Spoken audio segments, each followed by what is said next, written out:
Welcome to the Cherry Hill Township Board of Education Candidates Forum, sponsored by the Cherry Hill Zone PTA. As she said, I'm William Skinner of the League of Women Voters of Camden County. The League of Women Voters is a nonpartisan political organization that encourages the informed and active participation of citizens in government. The League of Women Voters does not support or oppose any candidate or any political party. I'm not a resident of Cherry Hill. I don't have a personal stake in the results of this election. Don't pay taxes, don't pay tuition here. I have no personal contacts with any of the candidates here tonight, other than meeting them earlier this evening. Tonight we will hear from 7 candidates running for 3 open seats on the Cherry Hill Township Board of Education. All 3 seats carry a term of 3 years. The candidates for 3-year seats are, from left to right, Ruth Schultz, Ian Morris, Edward Wong, Stephen Robbins, Frederick Dondi, Joseph Gerace, and Jane Scarpolino.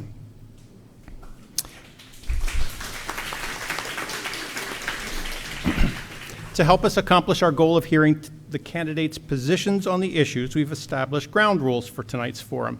The candidates will each have 90 seconds in which to make opening remarks and introduce themselves to us. The order in which the candidates will speak has been determined by ballot position, and they're sitting in that order from left to right as you look at the stage. The candidates will remain at their seats for their remarks and for the questions to come later. Our timekeeper, many thanks to a volunteer drafted this evening, Andy Meltzer, sitting in the first row, will signal candidates with colored signs. Yellow to indicate 15 seconds remaining, and red to signal stop. If necessary, she'll stand if you don't see her. The candidate may finish his or her sentence, but then must stop speaking. So, sentence, 5 words, 10 words. Run-on sentences are not, we'll get the English teachers out. That's not okay. After the conclusion of the opening statements, we will invite questions from the audience. To ask a question, please write your question on the available index cards and put them in the basket on the table. We have a good number already. Looking forward to hearing the candidates' answers to those questions. Generally, each candidate will have 1 minute in which to answer. If a question is specifically addressed to a particular candidate, I may choose to give that candidate 90 seconds to answer and allow the other candidates 60 seconds each to speak to the question. In each case, the timekeeper, Andy, will display the yellow signal when there's 15 seconds remaining and red when time expires. The speaker may finish a sentence but then stop speaking. We'll take turns going first, as we discussed earlier. We will stop the question and answer period at approximately 8:35 in order to allow time for closing remarks. Each candidate will have 2 minutes in which to make a closing statement. You will present your closing remarks in the reverse order of the opening remarks. So Jane will go first with that, and we'll conclude with Ruth. I would like to remind everyone here that we are interested in a broad range of election issues tonight, not in personal matters. Questions which, in my judgment, are irrelevant to the school board election or which constitute personal attacks on individual candidates or which go over ground that's been adequately covered will not be permitted. I will select from the questions submitted, using my discretion to try to cover a wide range of topics relevant to this election. Finally, our ground rules do not permit distribution of campaign materials in the room tonight. This forum is being broadcast live on the school district website. Under the ground rules agreed by the candidates, audio or videotaping of this forum is not permitted without prior permission from the Zone PTA, each candidate, and the League. No such request has been received, so there may be no recording of tonight's forum. Also, in the interest of time, please hold any applause other than what we've already heard tonight or other demonstrations of approval or disapproval until the end of our forum tonight. We will aim for a 9 o'clock adjournment. Now let's begin with our first candidate, Ruth Schultz. Hi, my name is Ruth Schultz. I've been a resident of Cherry Hill for 8 years. My husband and I moved from Denver, Colorado. We made the decision to move to Cherry Hill because of the prestigious reputation and outstanding school districts. I have 2 children. One is in 3rd grade, one is in 4th grade. They both attend Sharp Elementary School. I have been an active member in our local PTA, and last year I spent on our advocacy committee, and that's when I made the decision to run for school board. The decision to run for school board is solely based on our funding issues, our infrastructure issues, and I feel the decision to help partner with our teachers to build a more cohesive working relationship is fairly important in our district. I have spent the last 15 years in my career working in sales and as a sales manager, specifically in finance and healthcare distribution, working on maintaining and creating budgets in both the public and the private sector. I have always been an outside-of-the-box thinker, and I think that my biggest strength is that I do manage a team of 20 individuals on a day-in and day-out basis. I think that's a big strength that I could bring to the board. Definitely want to thank everybody for the investment and their time for coming here tonight. I look forward to answering all of your questions. Thank you, Ms. Schultz. We'll hear now from Ian Morris. Hello, my name is Ian Morris. I moved to Cherry Hill with my wife 10 years ago. I have 2 daughters, one in elementary school and one in middle school. My background is in IT at a director level. I've worked with budgets, hirings, firings, road mapping for companies on what directions they want to go in, all of things that I think are pertinent to the board and helping them get Cherry Hill in the direction that they want to go. My wife and I decided to move to Cherry Hill and attend an excellent school system for our kids. She's actually worked in the district as a teacher for 17 years, so we had a lot of background prior to moving here for the school district itself. The biggest thing that I want to bring to the board, besides my experience, is to build alignment with the wants and needs of the community and the students, and get some questions answered that I know people have had through talking with them over social media and other avenues. I'll do my best, if I get a board seat, to get transparency between the budgets and everything else, and I look forward to all of your questions. Thank you, Mr. Morris. We'll hear now from Edward Wong. Good evening. Again, my name is Edward Wong. I am a history professor at Rowan University, where I have taught for 24 years. And I've, by my estimate, maybe I've taught by over 2,000 students. Many of them are school teachers. And I have lived also that long in South Jersey. And about 7 years ago, my family moved to Cherry Hill. The main reason, again, like the others, is because of the high reputation of the school system. And I have a son who is a 4th grader in Stockton Elementary School. And so these are my basic bio. The reasons for me to run for this Board of Education, I mean, this is the first time for me to do so, are mainly three reasons. One is that I'm a long-time educator. I myself also benefited from the wonderful educational system. I came to this country about 30 years ago. I earned my doctoral degree at Syracuse University. I believe many of the kids in Cherry Hill went to Syracuse. And then afterwards, I came to teach at Rowan.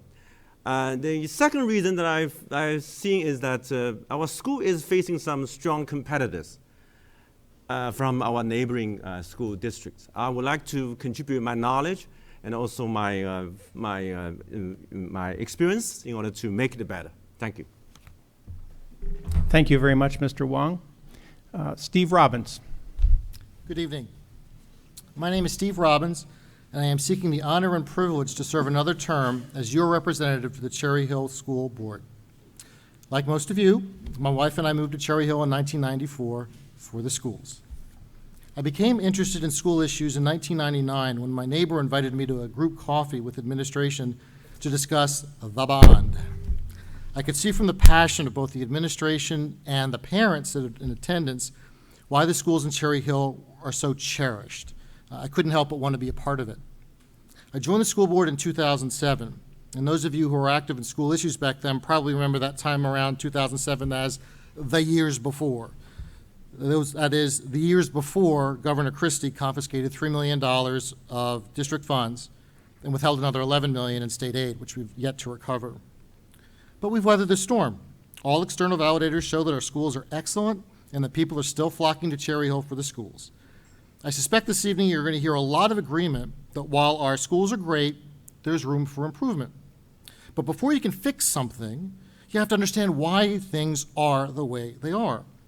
We can all see that our facilities need fixing and there's a shortage of school bus routes, but what distinguishes me and my running partner, Jane, is that we know why the problem exists and we understand the process for enacting a solution.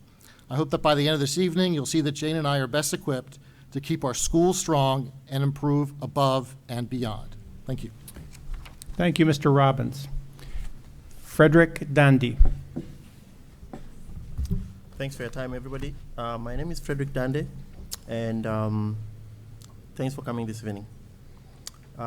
I believe that communities are judged by how well they treat their most vulnerable members, who are our children. If given, all right. Can you hear me now? Okay, all right. Thanks for your time this evening. I believe that communities are judged by how well they treat the most vulnerable members, who are our children.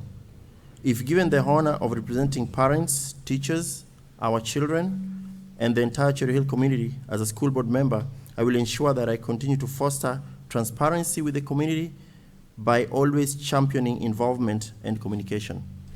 I have a personal commitment to the Cherry Hill School District with our 3 kids currently enrolled in the excellent Cherry Hill public school system, which translates to over 10 years of active involvement with our teachers.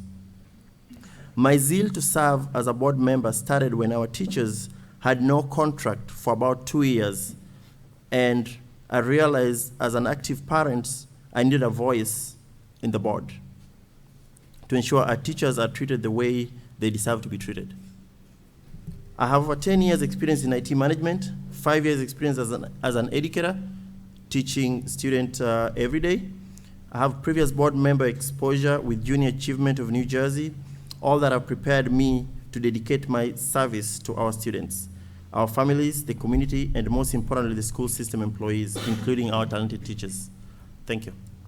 Thank you, Mr. Dandy. I allowed that to go on a little bit longer because he had lost time at the beginning. Thank you, Mr. Dandy. Joseph Gerace. Good evening, everyone. Can everyone hear? My name is Joseph Gerace. I am born and bred in the great town of Cherry Hill, New Jersey. I grew up in the Earlton section and now live in Cherry Hill Estates. I am a firefighter in the Cherry Hill Fire Department, where I've been for 15 years. Prior to that, I was in the medical field. I was purchasing manager for perioperative and surgical services at Hospital University of Pennsylvania. There I was management. The fire department, I was union president. So I understand both sides of labor. And the fact that the contract went 2 years, I mean, I know there's always, 2 sides of the story, 3 sides of every story, actually. But I just think that my experience dealing on both sides of labor can help, alleviate that issue from happening again. One of the reasons why I'm running is because I have experience with dealing with politicians in Trenton and in Washington. There were minimum staffing issues that we had dealt with, pension issues that we had dealt with, and I think the fair funding issue resonates with everyone here. There's money that is due to us, and we need to do whatever it takes to get it. And I'm ready to roll up my sleeves and go fight for the residents of Cherry Hill to make sure that those funds get here where they belong. Thank you. Thank you, Mr. Gerace. And now Jane Scarpolino. Hello, I'm Jane Scarpolino, and I'm running for re-election to the Board of Education. Last year, I was elected to fill 1 year of an unexpired term, so I've been on the job for 10 months. I currently serve on the Policy and Legislation and the Human Resources Committees. I have extensive experience in academic administration working in Northwestern Law School and Valparaiso Law School. And prior to that, I was an Assistant Attorney General for the state of Connecticut in the Education Department. I'm now a part-time grant writer and avid volunteer. I volunteer weekly at WHYY assisting with fundraising and pledge drives. I also volunteer with Urban Promises Schools in Camden. This past year, I had the pleasure to co-create the first full-service library for the Urban Promise High School, and I now currently help run and provide some teaching in that library. I've been actively involved in the Cherry Hill schools and the PTA throughout my son Michael's schooling. Michael is now a sophomore at East. After 11 years in the Midwest, we relocated back east for my husband's job in 2007. My husband and I are obsessive researchers. So after nearly a year of researching local communities, we decided to move to Cherry Hill because of the excellent school districts. We have not been disappointed, and we consider it one of the best decisions we've ever made. Some of the key issues I think are facing the district are the fair funding from the state, closing the achievement gap between students, and an issue of particular interest to me is improving communication with parents, teachers, and the community at large.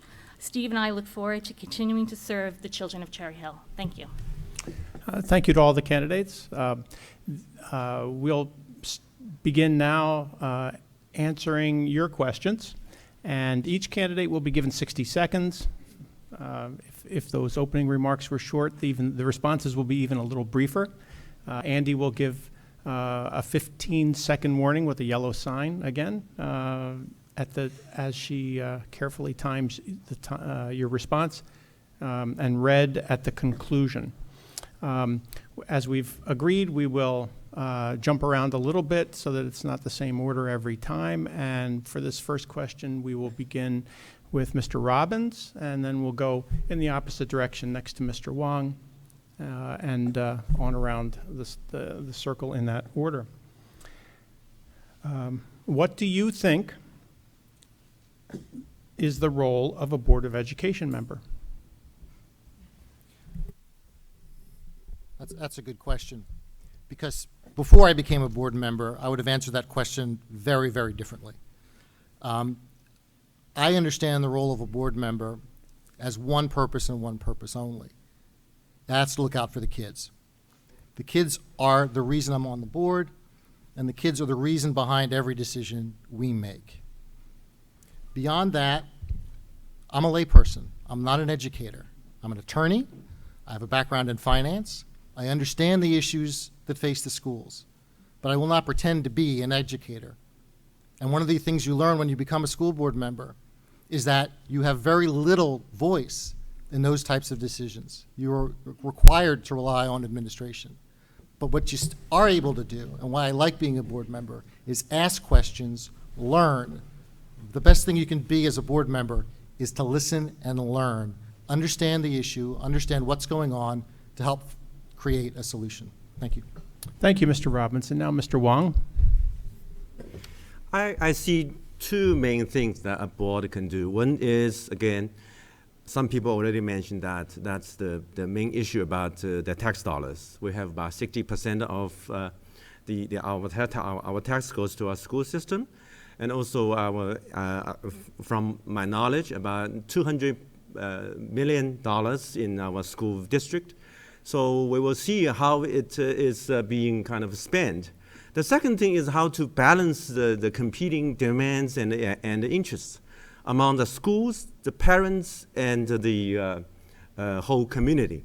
And I will see that main thing that I see the problem with the current BOE is that there's a lack of transparency, lack of communications, and we have a better tools to make this district better if we improve in these two areas. Thank you. Thank you, Mr. Wong. The role of the Board of Education actually has two roles in my eyes. The first one is to represent the concerns of the citizens and the taxpayers and the people who are actually funding the schools. And then the second half is to focus on the needs of what the schools need from education, curriculum, and making sure that they're getting the education that they both want and deserve. I think coming down to it, I think transparency and getting through to the people who are taxpayers and the parents has to be, I'll say, user-friendly terms. a lot of families have two parents working. They want to be more involved, and in some cases with sports and homework and everything else, they can't. So they need to know what the bullet items are without all the detail and without going too far down the rabbit hole before you don't really know what's going on. So I think the board needs to be transparent with both the schools, the teachers, the students, and the community themselves. Thank you. Thank you. Ms. Schultz? I think the role of the Board of Education is to be able to provide the best education possible that we can to our students and our community. But I think in order for us to do this, it's a cooperative effort between our board, our schools, our teachers, and our administration. And it has to be an effort between everybody involved. I'm certainly not an expert, but I am smart enough to know that we do need to involve our teachers, our administration, and we also need to listen to the community. If we're not doing all of those things, then I feel that we're just not doing our job as board members. And that's really what I do think. I think it's a cooperative effort for us to make the best decisions for the schools, for the community, as well as the teachers and the administration. I really think that's what we need to do as members on the board. Thank you, Ms. Schultz. Ms. Scarpolino? I would say I agree with Steve in that prior to being on the board, I would have told you a completely different thing about what it meant to be on the board and what my role was on the board. But statutorily, ethically, we are here to make sure the schools are well-run, not to run the schools. That is not our job. We don't hire teachers. We trust the administration to do those things because they are the expert at doing those things. But as Steve said, our job is to put our board hat on and not just our single parent hat on, not just ask questions about what's good for my child, but what's good for all the children in the district. What's good for all of the community, because there are people in this district who don't have children in schools, and they're taxpayers too. And so our job is to make sure that the administration is doing what's best for the children and best for the community at large and balancing those needs. Thank you. Mr. Gervais? I believe that the job of a board member is threefold. I believe that your number one responsibility is to the children, providing them with a good, safe learning environment with the best educators possible.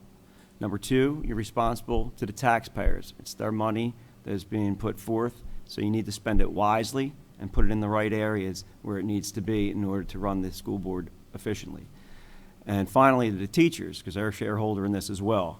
You need to reward the good teachers with pay, good solid pay. You need to bring in the good teachers with good starting pay, and that's obviously done through contract negotiations. And I think that with those three, groups involved, you really need to look out for every single one of those groups if you want to be an effective board member.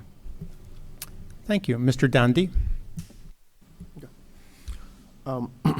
I believe the role of the board is to give an oversight to ensure that our district offers the best education that our kids deserve, and being a representative for the parents, the taxpayers, as the board advocates for kids, and getting all the teachers involved.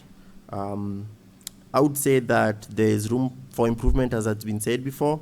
There's not so long ago, I was in a PTA meeting, and the teacher said that they can't get an email they needed that they got like a week ago because the email has been deleted because there's no enough storage for their email.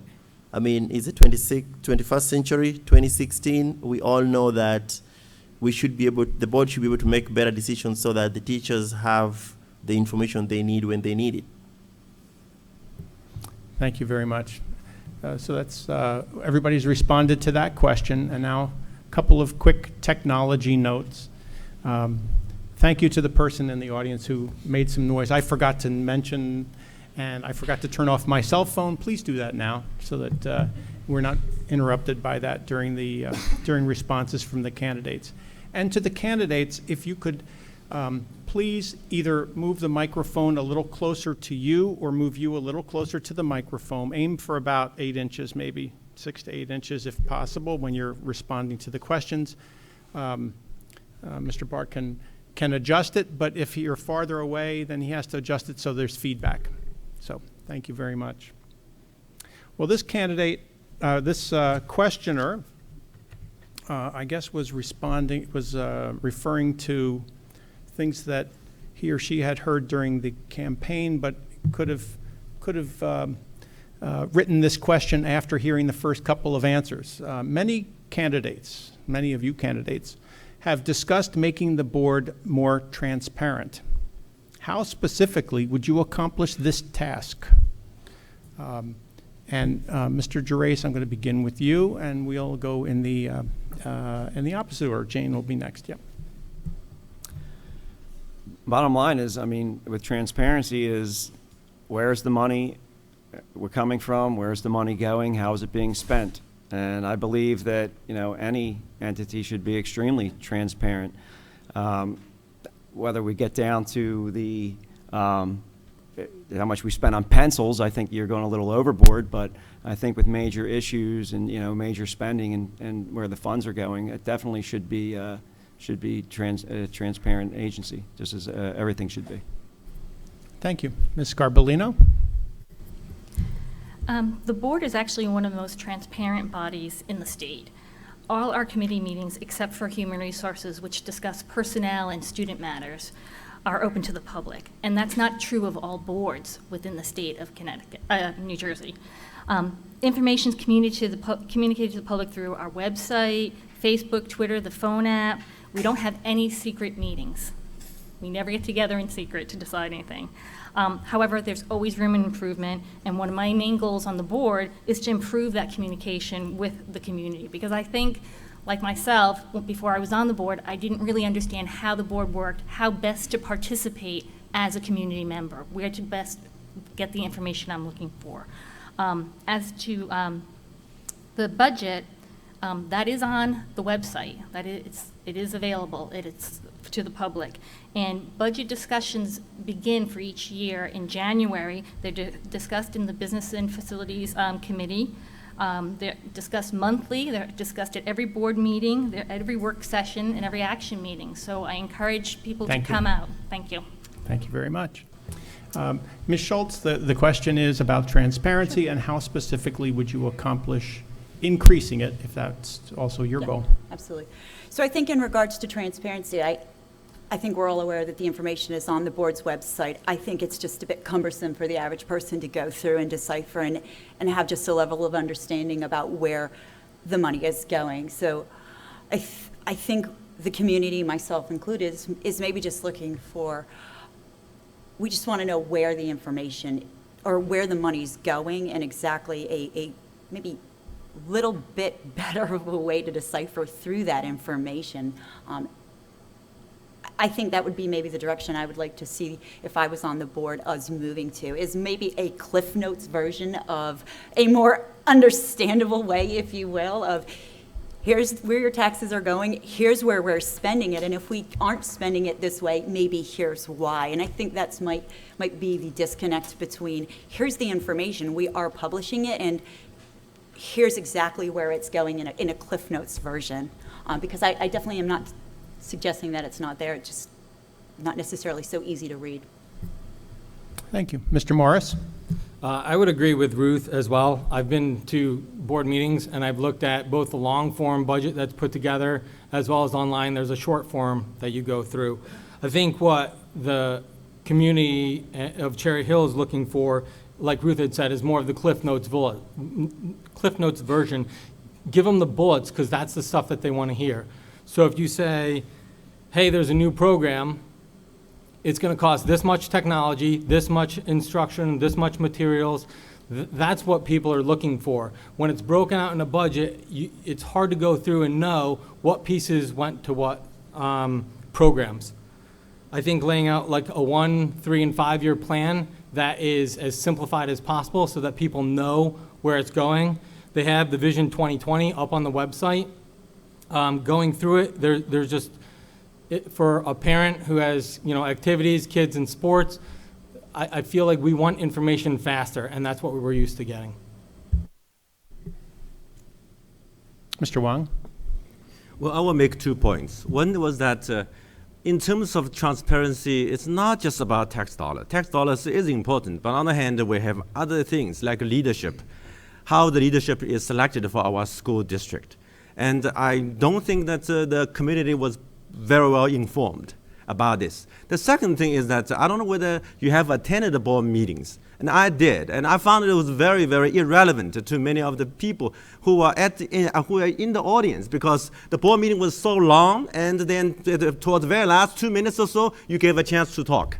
And of course, people will feel like really upset about it. So I think there's another way of communicating, not just telling that on the website how the money is spent and so on.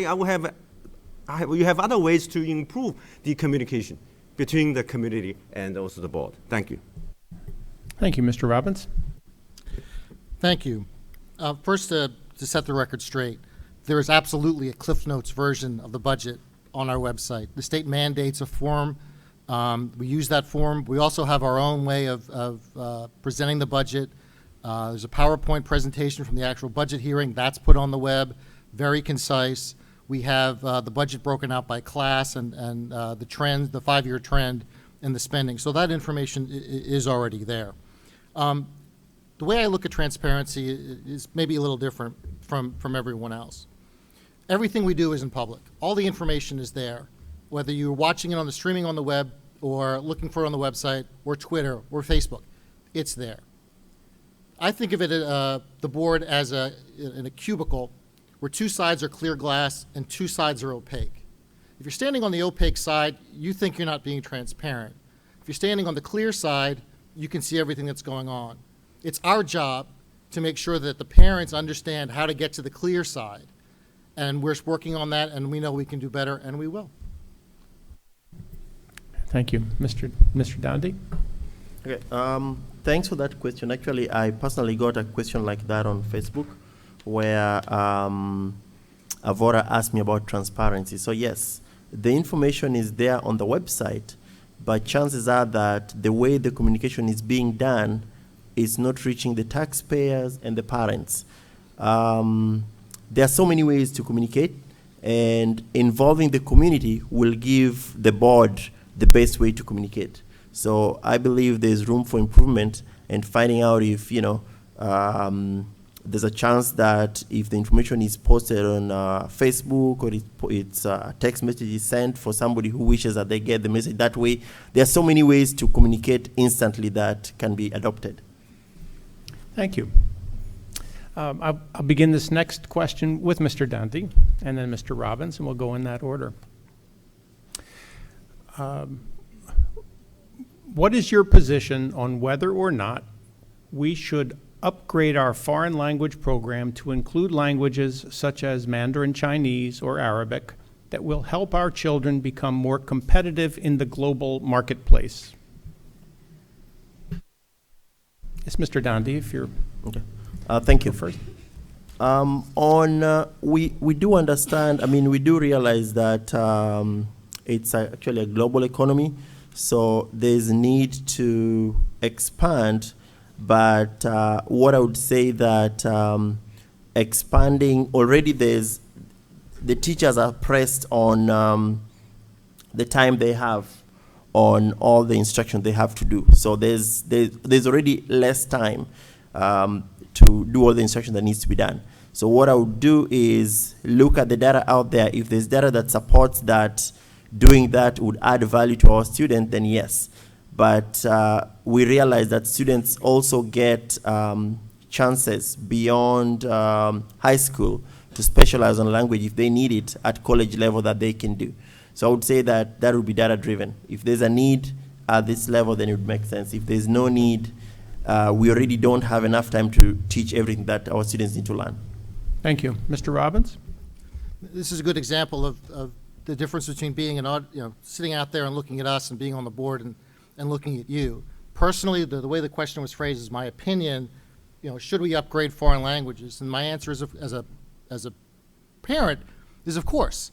We want to have the most opportunities for our kids that are possible.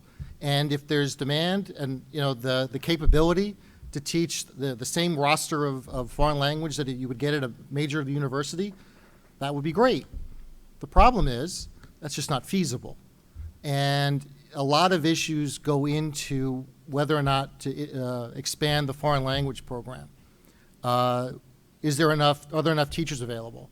Is there enough demand that there's a full 4-year series that can be maintained? Because I don't think you do anybody any good if there's just one teacher who can only teach the introductory level. So a lot of factors go into this. And it's the kind of thing that's frustrating sometimes. You know what you want to do, but you can't always do what you want to do. Mr. Wang? Well, since I'm a parent, I would say yes.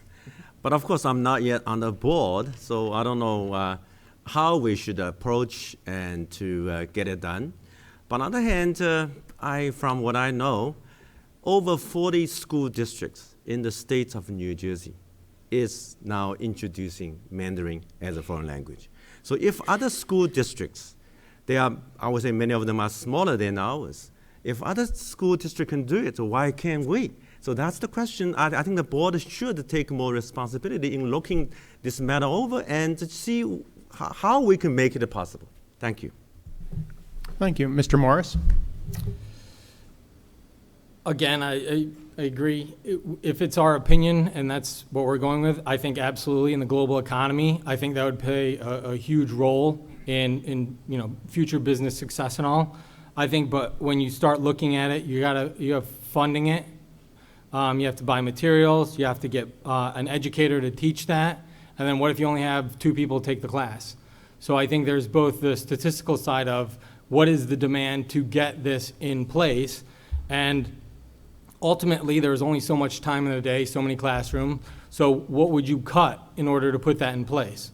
So, I mean, you got to start asking those questions as well. I don't think it's as easy an answer as, on the parent side as you think it would be. I think my opinion is probably much like the rest of what you've heard. I think I would be fully in support as a parent as well. And I think in an ideal world, sure, we'd love to offer everything, but I think it's a matter of the wants and the needs, especially in the district, because bringing in a program like this would ultimately mean that something else would get cut. So I think it's a matter of if we bring something like a program like this in, then we're going to end up ultimately cutting something else. But I would also be open to also, in the same way as Mr. Wang, if other districts in the area are offering something, and there are districts that are smaller than ours that are offering programs like this, then I would be open to information that I obviously have not been privy to at this point, looking into that information and seeing if we could make it work. But my opinion would be, I would say, after kind of understanding where Cherry Hill is at, I'm not sure that that's probably realistic at this point. Ms. Scarpolino? If there's one thing I've realized from being on the board is nothing is as simple and straightforward as you think it's going to be. So again, yes, as a parent, more world language, of course. How would you not think that's a good idea? But again, as Steve was saying, and I'd like to follow up on, is, there's a lot of factors that would come into play, right? One, you have to make sure that you can support it for all 4 years, because if you only have interest for 1 or 2 years, you can't sustain a program that way. You'd have to have qualified teachers who can do it. You need the space in which to house these classes. You need the materials. You need to make sure that even if there's a number of students who want to do it for 4 years, are there going to be more students coming through the pipeline who want to take that for 4 more years before you invest in staff? So there are a lot of issues. We're always looking at what we can do to improve the curriculum. I'm just not sure that this is just an easy fix, that yes, we should add these languages. Thank you. Mr. Drace? Obviously, the more options, the better for our children. But like in the OR, in the operating room, the doctors or the surgeons were the ones who made the decisions. They're the ones who were doing the job. They're the ones who were orchestrating everything. Here, you would have to rely on Dr. Malash and his staff in the foreign language department. If you want to ask them to investigate it, it's something that they could definitely investigate and report their findings back. And as a group, the board would make their decision from there. Thank you. Interesting question. Students and parents can provide very valuable feedback on teacher performance. Would you support any changes to the evaluation process that would give them the opportunity to be a part of it? Which assumes that they are not, I don't know. I'm going to ask Ms. Scarpolino to begin. I'll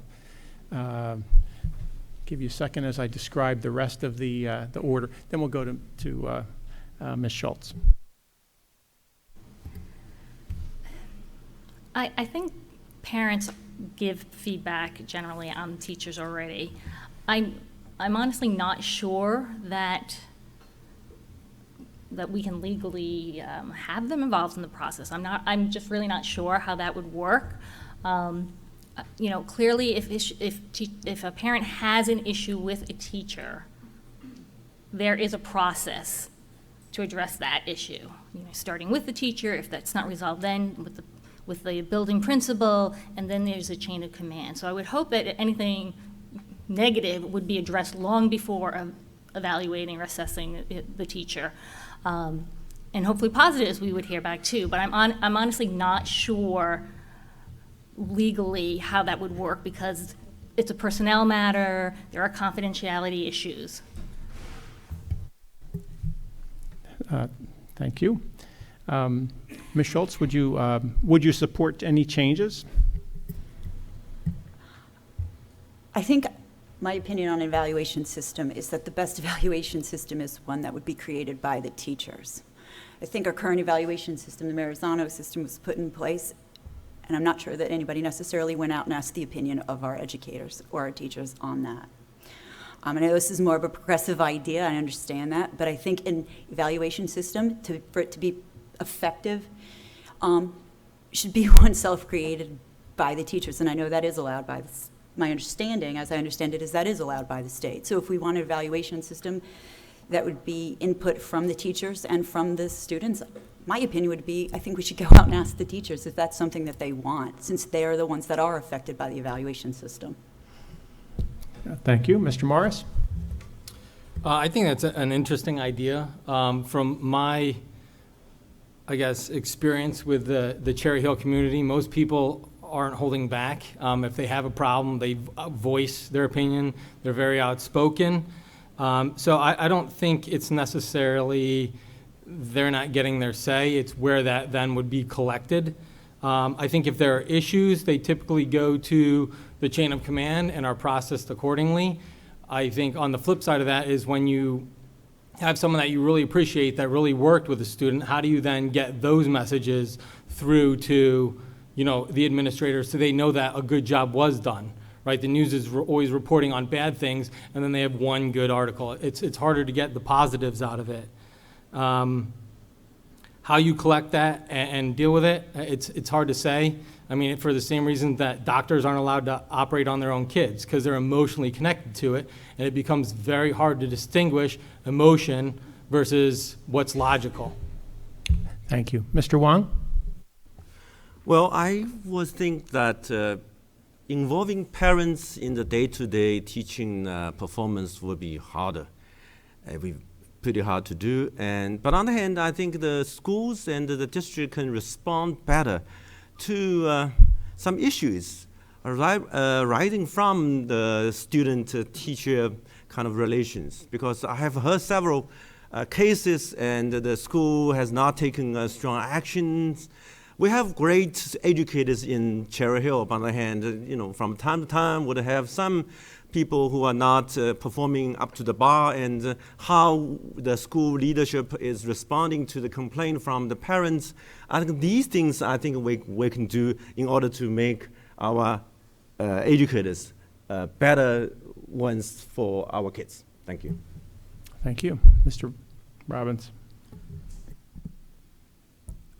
There's no question that parent and student feedback is helpful and valuable. There are 2 student representatives on the school board, and they give us some of the best ideas and the best suggestions out of anybody. Parents come to the board, and so we're getting feedback from parents all the time. And so to extend that to the teachers is a logical step, and as most of the folks up here have said, that is happening on an informal basis. Whether to include it as part of the formal process, again, that would have to be done with the cooperation of the teachers.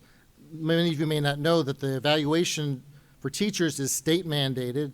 That process was the result of a compromise between the state administration and the state teachers union, and our teachers did participate in evaluating whether Marzano was an appropriate tool, and that's all Marzano is. It's a tool. It is not an evaluation of itself. It's just a way to collect the information.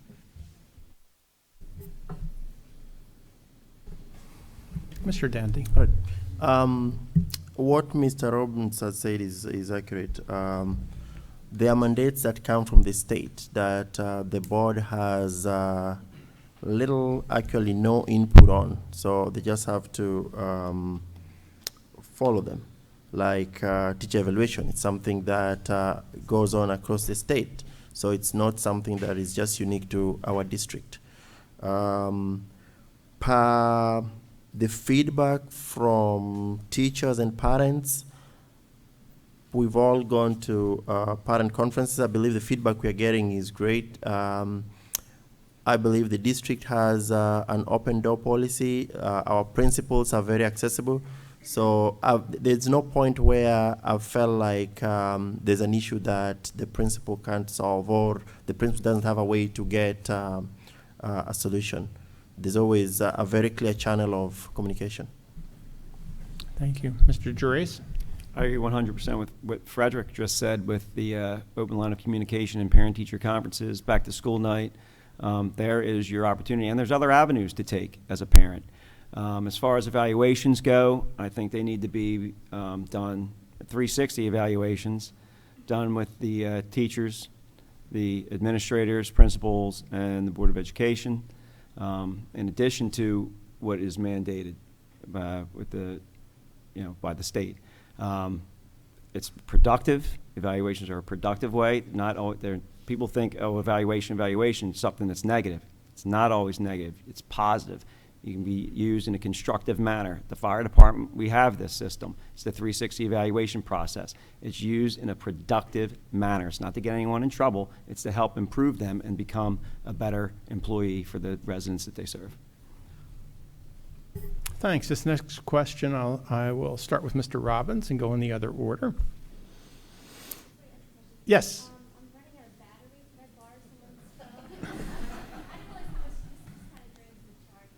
Sure. Feel free to use mine.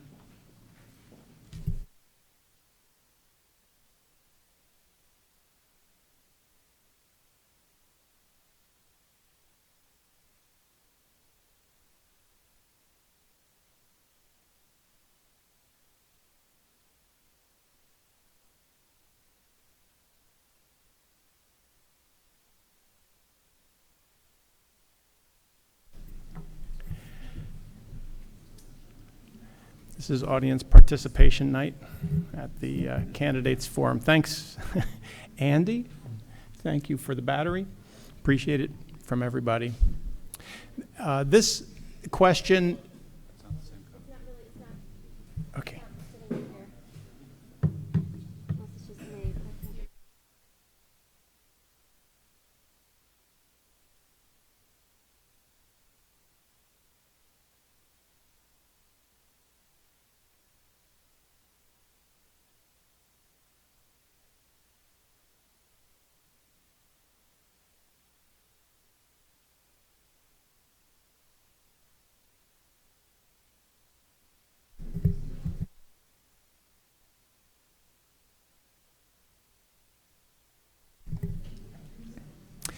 This next question is, I will take the liberty to synthesize a half a dozen cards. Sure.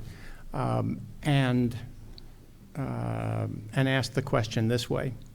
The infrastructure of the buildings is bad, crumbling, failing, blight, fill in the blank, at my school, my child's school, around the corner. But it's been repeated often enough. There's enough frequency to the question that it's clear that there is some concern about the physical plant in the in the schools. And the question is, what will you do about it?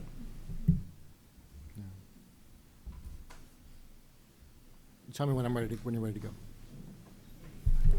Okay. What am I going to do about it, is the question? It is the question. Okay. Yeah, you as, if elected as a board member, what will you do about it? Well, what I would do about it is work with my fellow board members and administration to understand the problem, and then, work out a solution. It's that simple. Unfortunately, the solution is not simple. Earlier boards had made decisions in the face of budget cuts to focus all its resources in teachers, which is fine, but the result of which is the building suffered, and now we're playing catch up. I'm proud to say that since I've been on the board, we made a conscious effort in the face of budget cuts to make sure that we plow money back into the schools, back into the physical plant. We've upgraded every boiler in every school. We've repaired roofs. We've received money from the state, from grants, and we will continue to plow that money back in.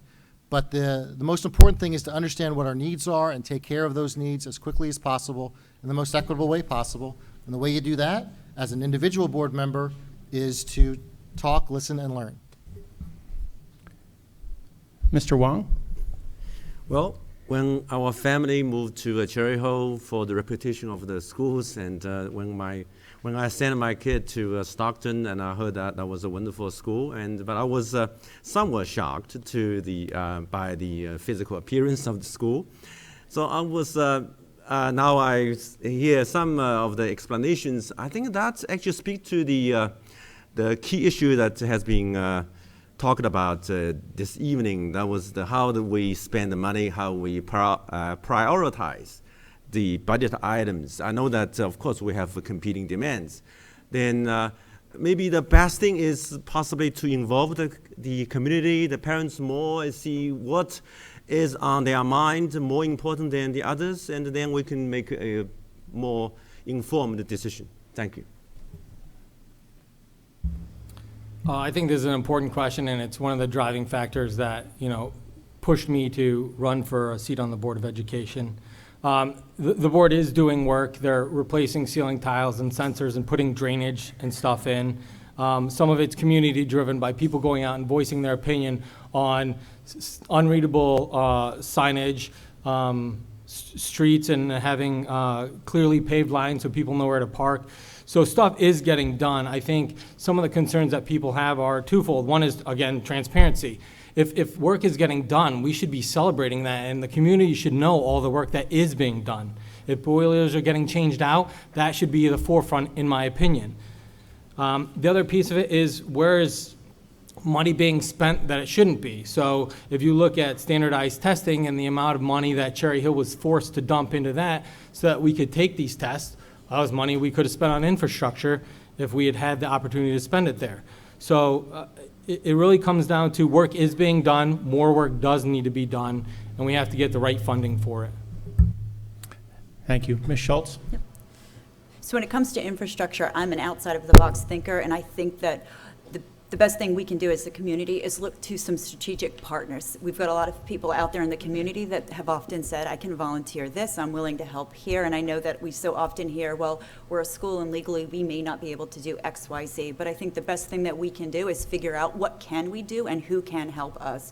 Because if we just stay stagnant and we don't start figuring out how to take some of these additional resources, we are just going to continue to get bigger problems and less money.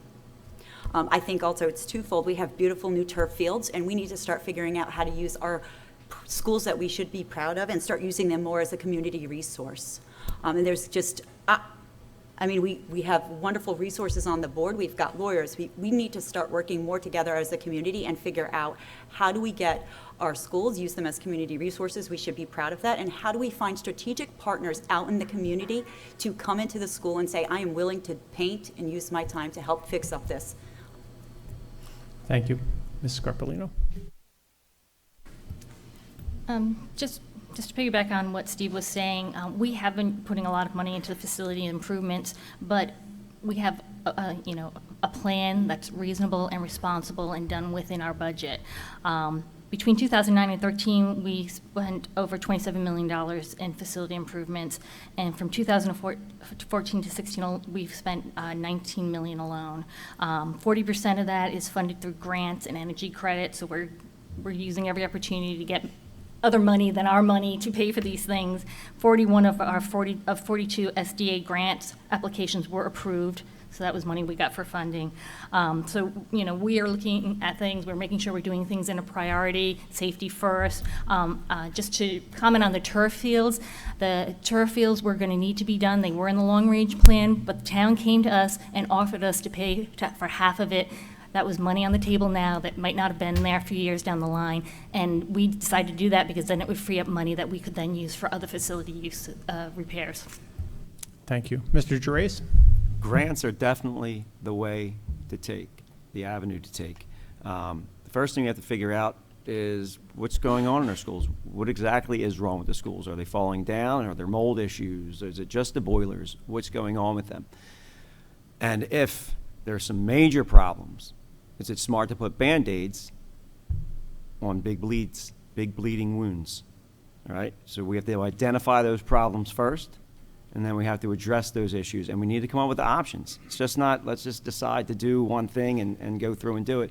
You need to present the people with options, and however again, whatever the seriousness is of is the dilapidated buildings is what you really need to focus on. What are the issues? How are we going to attack it and come up with a solid plan, a couple different plans to get back to the residents and see which one they would approve. Thank you. Mr. Dandy? Okay. What has been said is part of the solution. Yes, we know very well that Cherry Hill is underfunded, and the board can do their best and work to get the state to give us that funding. But one thing that I would say is that the board can work on getting grants. We can even have our students writing grants as a project.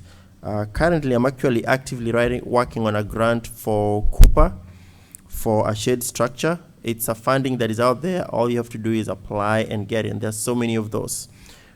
Community involvement is also key.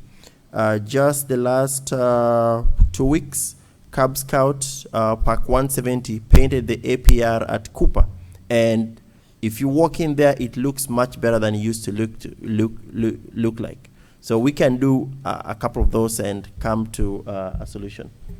Thank you.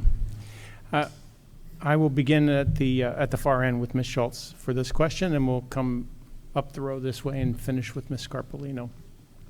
We have an awful lot of good questions here, and we have more of those than we have minutes left on the clock. We're going to have time for only a couple more. So I'm going to combine two questions in a similar area, and you can answer it as you see fit.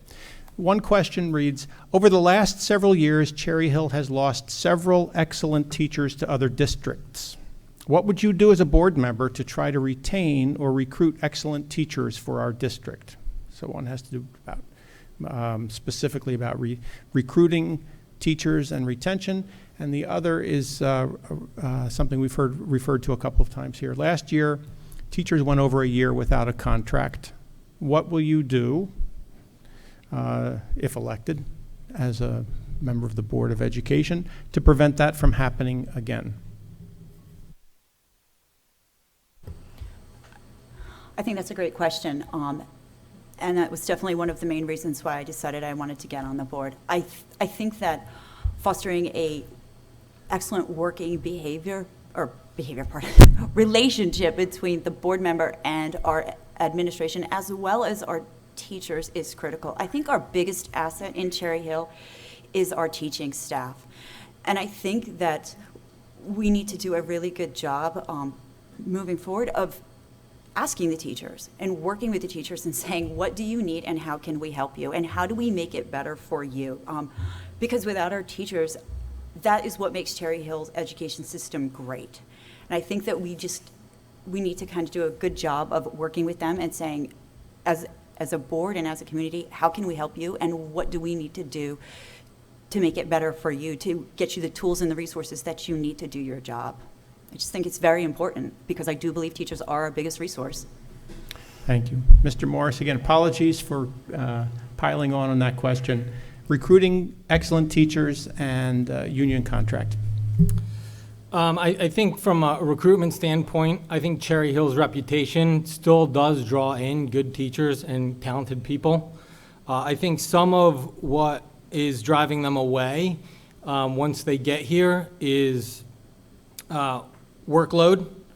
Compared to other teachers in other districts, the workload that they have to do to plug things into computer systems, micromanage all the little tasks, I think can get carried away to the point that it's a detriment, not only to them having to do a bunch of extra work, but at the same time retracts from them being able to do their job, which is to teach.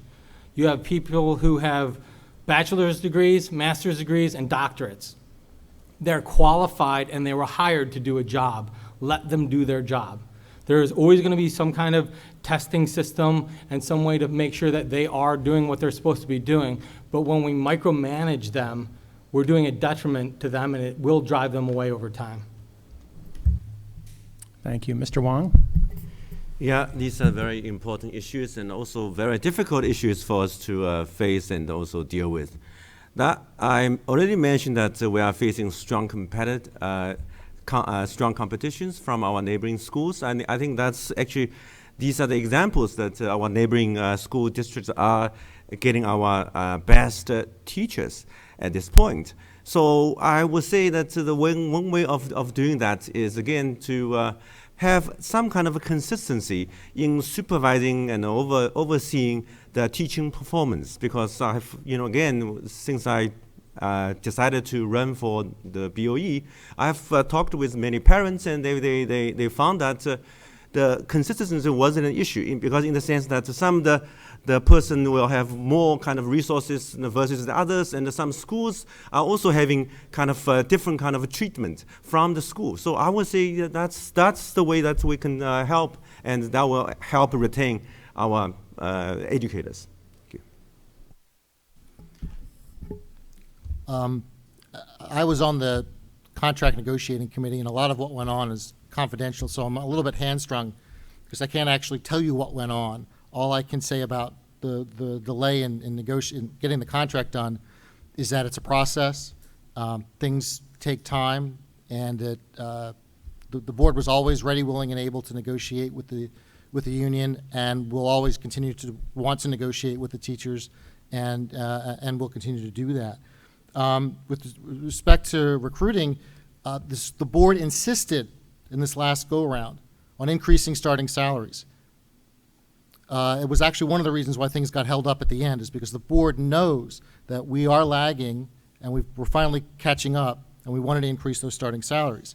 And with respect to retention, from our standpoint, it's mostly about money, and we need to do a better job of describing for our teachers the benefits of staying in Cherry Hill, because if you actually look at what we do for our senior teachers, most experienced teachers, it is a phenomenal package, and they really should stick it out. Okay. If there's one thing that I've done in my career is reducing the turnover rate. Earlier on in my career, when I got offered a position, one thing I would ask is, what is your current turnover rate? And so that I know what I'm walking into. Ability to keep teachers boils down to being able to listen to teachers so that we know why they are moving to competitive districts. Another factor is developing our teachers, investing in our teachers, offering the opportunities to grow so that we as a district work to keep them. I think that's something that we can improve on. I'm glad that he increased the starting salary, because that's one of the reasons, or one of the key factors in attracting teachers. But you need to hold on to them as well. So you need to give them competitive pay, fair pay, more than competitive pay throughout. You want them to stay We want them to stay in our school district. As far as contract negotiations go, the process should begin 9 months before the contract expires.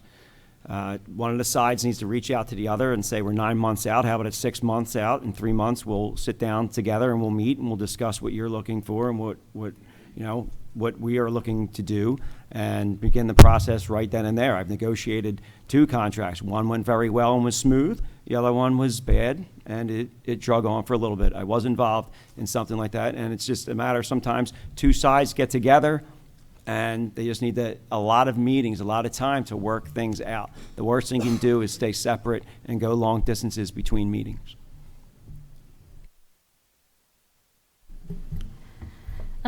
I think Cherry Hill still is an attractive district for teachers. We still do recruit some excellent, phenomenal teachers, and we do have a lot of teachers who want to teach in our district. As Steve was saying, we did, in the last go-round, manage to raise the starting salaries for new teachers, so we're competitive. We could still do better, but we are competitive. I think we do need a better job of explaining to to teachers that we're recruiting the other benefits of working in this district, and some of the even tangible benefits being that we have a phenomenal benefits package, and you're eligible for family benefits very quickly in this district, which is not true in a lot of school districts. And the fact is that teachers who stay in our district and retire from our district will have a much higher salary and therefore better pension than almost any other district around us, so we need to communicate that to them. As to teachers' contract, I was not part of the last negotiations. It was done before I was on the board, and I would be prohibited of talking about it, but I think we have to negotiate early and meet frequently. Thank you. Looks like we'll have time for one more question. And again, I will synthesize a few on the theme of even-handedness of the allocation of resources around the school district. What can the school board do to reduce academic deficiencies at West? What would you do to unify our district so we have a school district instead of a district of schools? What would you do for all the children of Cherry Hill? So let's have your thoughts on the theme of what the role of the board member and the board is on ensuring that all the children get the kind of education that Cherry Hill can offer. Mr. Wong, I'm going to begin with you and proceed in the direction away from me. Last time I actually mentioned the word consistency. I think this actually is the issue that we are dealing with in answering this question too. That is how to make sure this is the district of Cherry Hill, that our kids receive same level of education.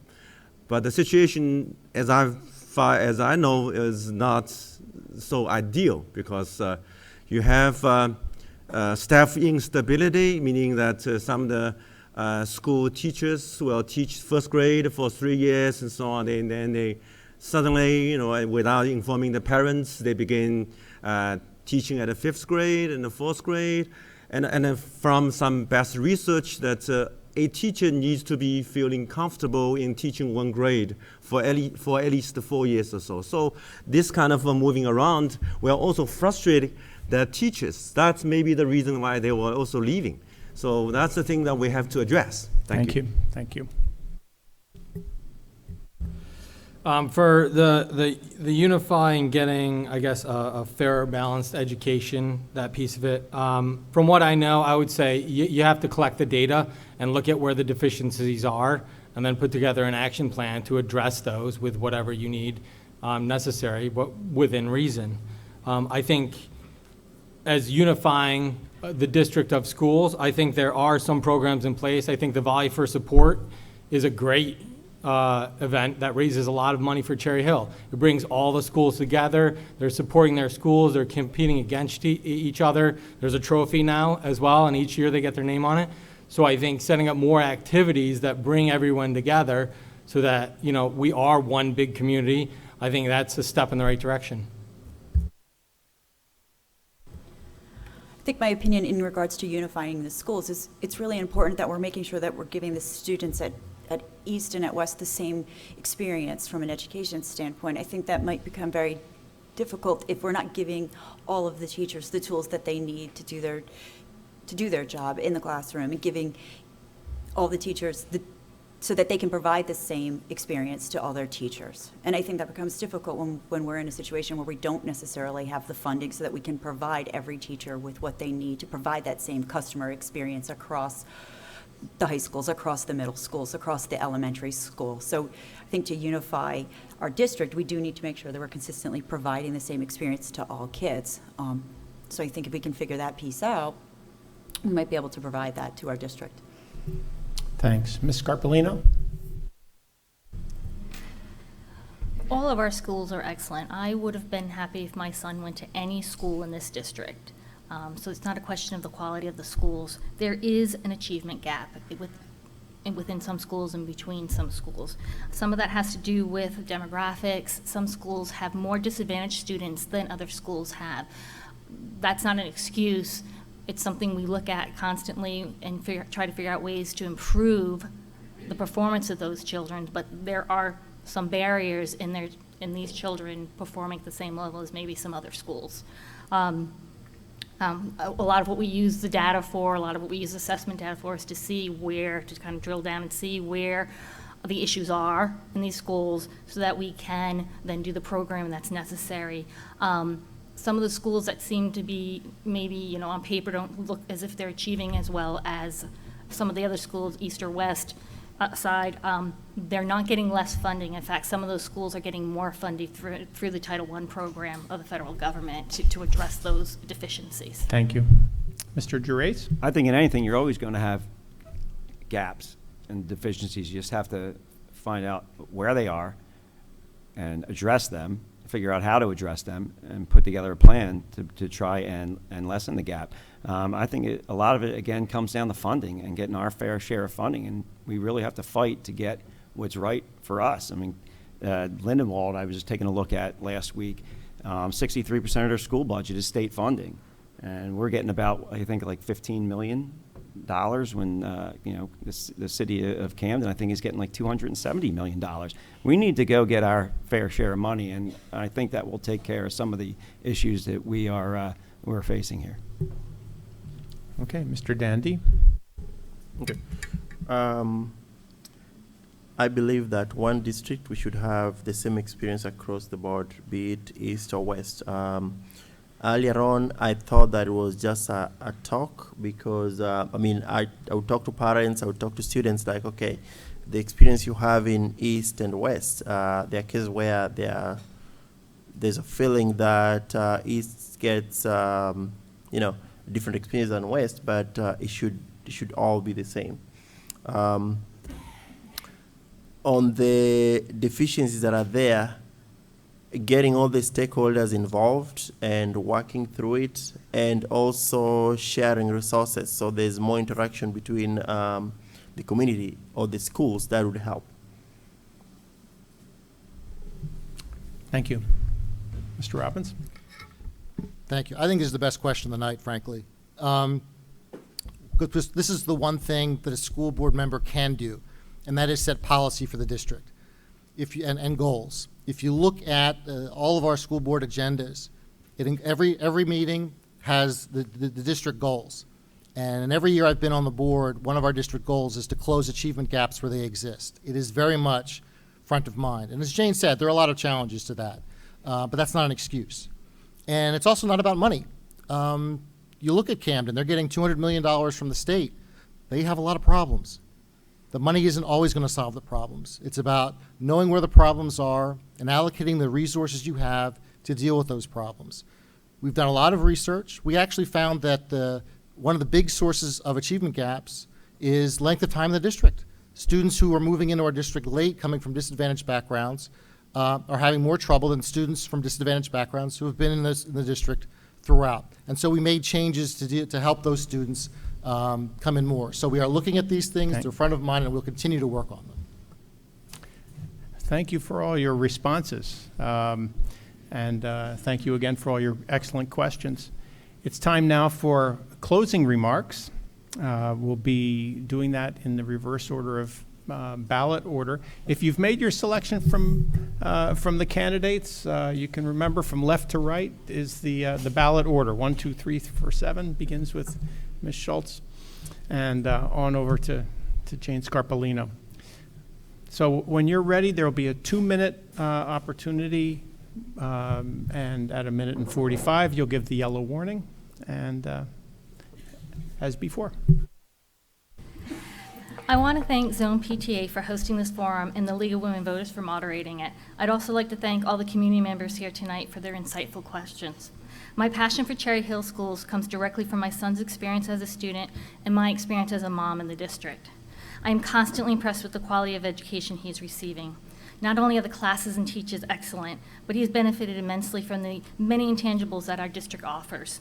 The numerous extracurriculars from Artist in Residence and Author Day in the elementary schools to DECA, Classics, and Ethics Clubs in the high school, and most importantly, the care and commitment shown by his teachers have all contributed to his growth and development. The learning curve for a new board member is very steep, but I've learned a great deal over the past 10 months. Prior to joining the board, I realized that I, like many community members, did not understand how the board worked or how best to participate as a community member. And I think this resulted in a misperception that decisions are made behind closed doors. I feel strongly, as does the entire board, that we need community input and involvement as we are all working for the good of the children of Cherry Hill. Improving communication with all stakeholders is one of my main goals as a member of the board. In my short tenure, I have already started taking steps to improve communications. My colleague Lisa Seidel and I recently did a presentation for Zone PTA explaining how the board works and how community members can learn about issues and participate effectively. The presentation was well received and Zone members asked many excellent questions. Next steps would be presenting to the individual school PTAs and parents and then expanding out from there. If reelected, I plan to explore ways to proactively reach out to the community about issues being considered by the board so that no one feels decisions were made without an opportunity for community input. I'm running for the Board of Education because I want to ensure that every child in Cherry Hill continues to have an outstanding, well-rounded education and that all residents have a voice in achieving our children's success. Please vote on November 8th, and thank you. Thank you, Ms. Scarpolino. We'll hear next from Joseph Gerace. I am very pleased so far with my children's experience in the Cherry Hill school system. I have 1 at Carusi and 3 at Joyce Kilmer Elementary School. The teachers are phenomenal. The administration is excellent.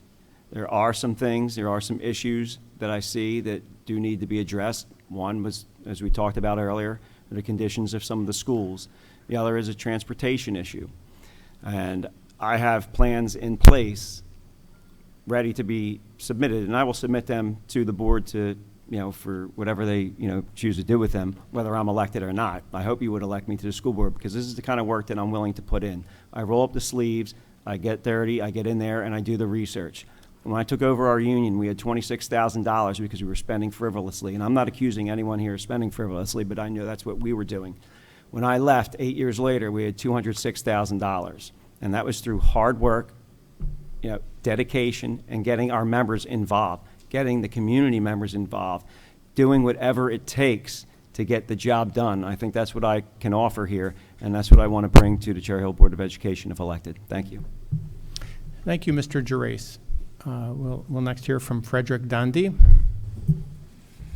I want to ask for your vote on Tuesday, November 8th, so that I get the privilege to serve on the Cherry Hill School Board. What I'm going to focus on is our kids and our schools. I believe that with all the pains we have with the budget, there's a lot more than the board can do per getting grants and also getting our community involved in making our schools better for our kids. I look forward to being honored to serve on the board so that I can bring those ideas to the board. I have 3 kids in the school district, so I have a vested interest in seeing every single child succeed in the Cherry Hill School District. Thank you very much. Stephen Robbins. Thank you. I too would like to thank the Zone PTA and the League of Women Voters for facilitating this forum tonight. I think it's a wonderful opportunity for folks to understand what the issues are and understand our positions on them. What I want to focus on with my final 2 minutes is basically repeat what I said earlier. And I think you'll agree that what you've heard tonight from all 7 of us is very much the same. We agree that there are issues. We agree that things are, on the whole, pretty good and that we can do better. Things that we can do better, I would agree, is community involvement. But you shouldn't assume the fact that because we think community involvement could be improved that we're not already doing that. We've had parent and community committees on our facilities to create our needs assessment that is driving our capital program. We've had parent involved on committees that drive the curriculum, changes to the middle years program, on foreign language. The community input is sought and will continue to do that. I think the key here is as a board and as an administration, we just all need to do better and get the word out and so folks understand where this information is. None of it's behind closed doors. And if you have a question, you could reach out to any board member and we'll fill you in. We've all been stopped in the supermarket, dozens of times during the course of our terms. It's what we do. It's what we like to do. We want your involvement. Participation and attendance at board meetings is very low, and it's very distressful. We want you there. We want you to come out. We want your feedback, and we want you to challenge us to do better because we can and we will. Thank you very much. Thank you, Mr. Robbins. And now we'll hear from Edward Wong. Thanks again for the host for this evening, and also particularly thank for the parents who came tonight because we have a major debate at 9 o'clock, so I want to keep myself short. And as a history professor, my wife often says to my friends, saying that don't let a historian talk because he will talk us into history. So I will keep myself short. But I want to mention one thing that I forgot to mention, that when I was teaching at Rowan, I have also been chair of the department for 9 years. And during the time that I grew the majors almost 100%, and I also created more faculty positions for that. So I have some pretty good educational experience with that. The second thing I want to mention was that I run mainly for, as a concerned parent, because I think we should have more parent representation on the board. I'm sure that there are some, but again, we can have more, because just like Steve was saying and Jane was saying, that the board also welcomes more participation and involvement from the community. So I think the parents can play a bigger role. And also, I believe, actually, I also know that Cherry Hill is in a high achieving community. If we are informed, and we are going to do a better job helping out the school district and so on. And so my campaign really works on 3 things, 3 agendas. Start with ACT, so that's Let's Act. First is accountability. I think the parents are the stakeholders. We are taking the risk by moving here, and we want to make our schools better. Right? That's one thing. The C is the communication. So I think we have more new kind of mass media issues, tools and so on, that will make us better informed. So I think the board can work more on this area. Then the third thing is transparency. And we have talked quite a bit about it, so I will stop here. Again, thanks for your support. Thank you, Mr. Wong. We'll hear now from Ian Morris. Thank you. I want to thank everyone for coming out and giving up your time to listen to us ramble on, about our opinions on where we want to see the school go, to make sure that aligns with what you guys want. Cherry Hill is a great school district. There's no doubt about that. That's why most, if not all of us, moved here to begin with. And they have great educators, which are the backbone of our education system. There are, however, areas for improvement. So in campaigning and getting onto the Board of Education, my goals are to improve infrastructure. There are security issues. When we send our kids to school, we want to make sure that they're going to the safest place possible. There's been a lot of recent outbreaks of violence and various other things, and we need to make sure we can keep them safe, but within reason, because we do all have a budget and we all are responsible to the taxpayers. There are different things like broken lockers, cracked roadways, cement, parking lots, curbs. I mean, it's just a matter of time, especially if the winter's bad, that someone breaks a leg and gets sued. Another area that I would focus on is the school funding. It's important that we are the squeaky wheel, because those are the people who get hurt, especially when you start working up at the state level. With regards to transparency, what I would do is look at how is the community consuming news and data. That's how the board needs to communicate what's going on.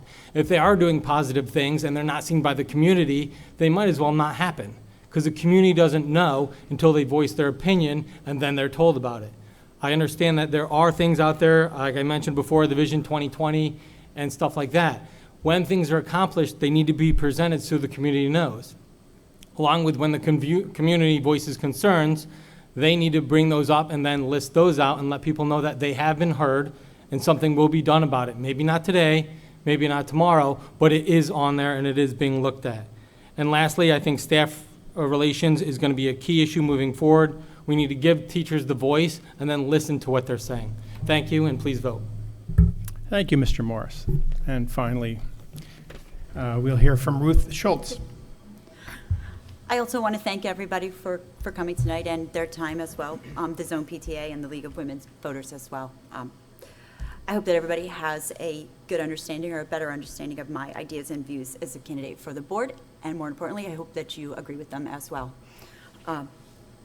You know, I believe that the board alone cannot change the community or the schools alone, and it's something that we need to do together. I'm a huge advocate of asking advice and not necessarily asking for advice, but listening to the feedback as well, and I think that that's really important. From people that I've talked with over the course of the last couple of months, the general opinion that I've heard is that the frustration is that our views aren't being heard, or that what we feel is that it's not being taken into consideration. I have been a sales manager for 15 years, and I've been a very top performing sales manager, and the reason I think that I am a top performing sales manager is because I do have a good ability to listen to people, and I think that that's really important as being a member on the board. We have a lot of issues, I think, in Cherry Hill, and I wouldn't necessarily say that they're bad issues, but I think that we just need to figure them out. And I think our ability to figure out issues like funding and infrastructure and this transparency is just not necessarily figuring out the issues, but figuring out just a way to communicate. The board communicating with our administration communicating back with the board, and vice versa with our educators. I think if we can figure out how to partner with some of our other boards in the other districts, then that's going to be the best way for us to tackle some of these bigger issues like fair funding. Unfortunately, we need some money in the district to fix some of these issues like infrastructure and some of these bigger problems. And I think the best way for us to do that is to start working with other people who can help us. Thanks again for your time. Thank you. On behalf of the Cherry Hill Zone PTA and the League of Women Voters, I want to thank the candidates for running and for coming here this evening to share their views with us. Thanks to our emergency timekeeper, Andy Meltzer, who came through like a seasoned pro. Thanks also to Michelle Vogel, Zone PTA Vice President, for all the work in setting up the arrangements. And thank you for being such an attentive audience and asking such good questions. I'm advised that there is another candidates forum to be sponsored by the Cherry Hill Education Association. All the candidates have indicated that they're going to be attending that on November 2nd at the Carmen Tellelli Community Center on Mercer Street. That's 2 weeks from tonight, 7 p.m. So if you want to hear more, that's the place to do it, or send your friends as well so that they are informed voters. Whichever candidates you choose, the League hopes that you will all exercise your right to vote on November 8th. The polls will be open from 6 a.m. until 8 p.m. Please be there. Thanks and good night.